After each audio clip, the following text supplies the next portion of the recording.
आम्ही येडे झाले की तुला शोधू राहिलो आणि तू दारू पिऊ राहिला इथं बसून. आयुष्यभर साथ देणारी दुसऱ्या सोबत आज लग्न करून निघून गेली. मग काय दारू प्यायचा का? अरे तू दारू प्यायचा नाही काही नाही आणि तू आता दारू पिऊ राहिला. तुला माहिती ना आमचं 4 वर्षाचं प्रेम होतं, पण तिच्या घरच्यांनी जबरदस्ती लग्न करून दिलं. कारण तो मुलगा सेटल होता आणि जातीत होता. झाली प्रेमामध्ये जातमध्ये आली रे.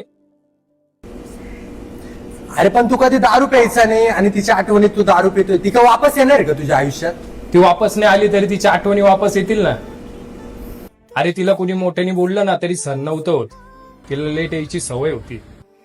सकाळपासून संध्याकाळपर्यंत ती माझ्या सोबत राहायची. प्रत्येक छोट्या छोट्या गोष्टी आठवणी आम्ही जपून ठेवल्या होत्या. आज तिला मजबुरीने दुसऱ्या सोबत राहावं लागतंय.